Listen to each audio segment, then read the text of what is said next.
Meus irmãos e minhas irmãs, paz e bem. Nós continuamos o nosso percurso com o apóstolo Paulo, de igreja em igreja, fazendo o primeiro anúncio, consolidando essas comunidades, e esse apóstolo vai prosseguindo, vai anunciando, vai catequizando, estruturando as comunidades. Nos Atos dos Apóstolos, nós temos uma série de igrejas que vão sendo constituídas e vão servindo de modelo para as outras igrejas, para nós cristãos hoje. A primeira, a Igreja Mãe de Jerusalém. Sobre ela nós ouvimos todos os primeiros capítulos dos Atos dos Apóstolos. Depois a Igreja de Antioquia, uma igreja rica em ministérios.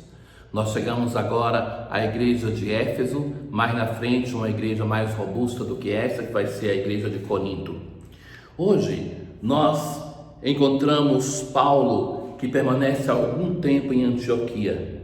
Em seguida ele vai e percorre algumas igrejas até que chega em Éfeso. Ali então ele conhece Apolo. Apolo é elogiado como um homem eloquente, que falava e ensinava com exatidão a respeito de Jesus, embora só conhecesse o batismo de João. Então vejam a peculiaridade. Este Apolo é já alguém que conhece o Cristo, mas ele não conhece o batismo de Cristo, aquele que dá o dom do Espírito Santo. Ele conhece somente o batismo de João. Então provavelmente é alguém que provém de um discipulado do Batista e que ainda não conhece plenamente os valores cristãos.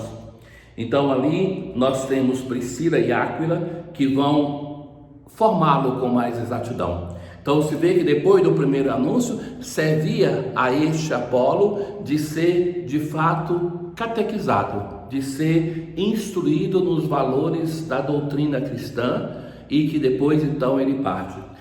Mas o que é interessante hoje nessa leitura é que os cristãos são chamados de 3 nomes em um só versículo, 3 expressões diferentes para falar dos cristãos.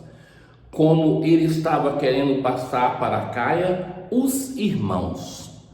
Então, o que quer dizer essa expressão, os irmãos? Essa expressão está dizendo da união, aquela desejada pelo Senhor Jesus entre nós. Irmãos que têm um único Pai, que na comunidade cristã e no Evangelho Jesus vai dizer sobre isso, que não existem pais e mães, mas que todos nós somos unidos numa única fé em torno do Senhor Jesus, ainda que na família tenhamos um vínculo diferente. Então, os irmãos é a primeira expressão.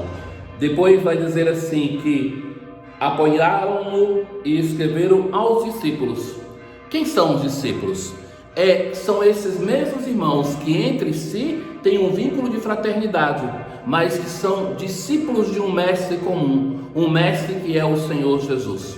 Então, que reconhecem nesse mestre aquele que é o formador, aquele que formou, constituiu, ensinou, transmitiu para a primeira geração de cristãos, mas que esta vai passando de uma geração para outra. É interessante esta cadeia da fé, essa corrente que vai se formando, que uma geração de cristãos vai formando a outra geração, de modo que nós escutamos através dos apóstolos o que nos disse o Senhor Jesus. E depois vai se chamar também eles de crentes, de fiéis, no sentido que não somente tiveram em Jesus o Mestre, mas reconheceu este Jesus como o seu Deus, como o seu Senhor. Então, essas 3 expressões, irmãos, discípulos, fiéis, que revelam a nossa identidade mais profunda. Ora, no Evangelho de hoje, nós encontramos Jesus que continua o seu discurso de formação para os discípulos. E ele vai dizer assim: em verdade vos digo, se pedirdes ao Pai alguma coisa em meu nome, ele vos dará. Ou seja, Jesus é o nosso mediador. É ele que é a ponte, o pontífice entre nós e o Pai. Nós devemos ter a coragem de nos aproximar do Senhor para pedir, na certeza que Ele que sabe o que é melhor para nós. Se nós não queremos pedir, o Pai já sabe do que nós precisamos.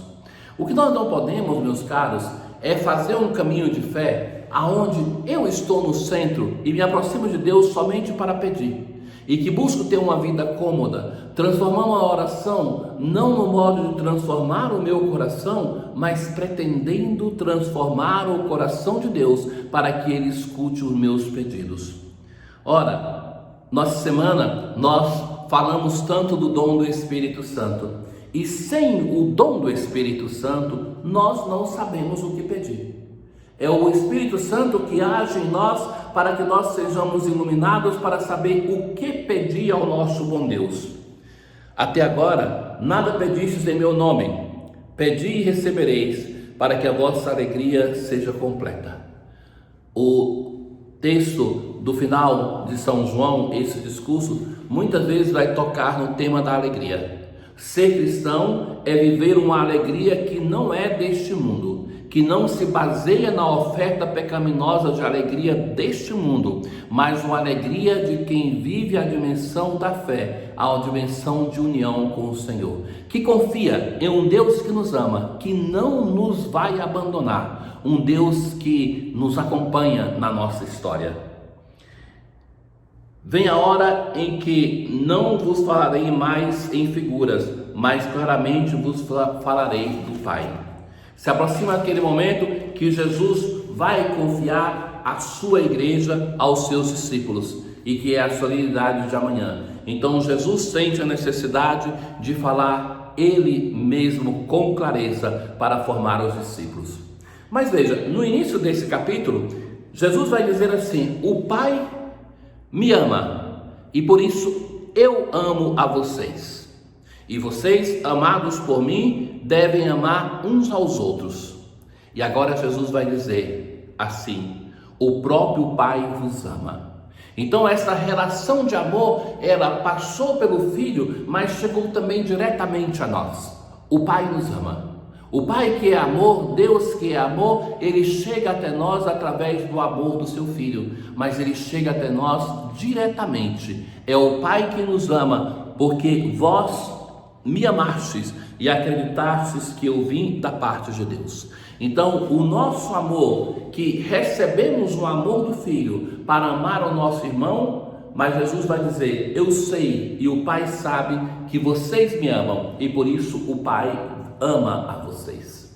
Então a relação de fé, a relação de comunhão com os outros, fé é a comunhão com Deus, a comunhão com os irmãos, é uma intensa relação de amor, um amor que transborda, um Deus que é amor e que não conseguimos nunca amá-lo na grandeza que Ele merece, mas que devemos sempre de novo refazer o nosso compromisso de amá-lo.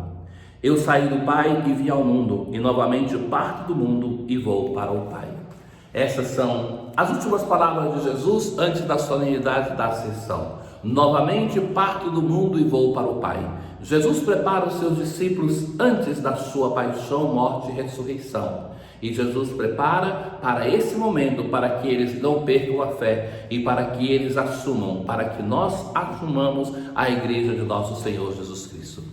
Meus caros irmãos, tenham todos um bom dia, uma boa preparação para a solenidade grandiosa da Ascensão do Senhor. O Senhor esteja convosco, Ele está no meio de nós. Abençoe-vos o Deus Todo-Poderoso, o Pai, o Filho e o Espírito Santo. Paz.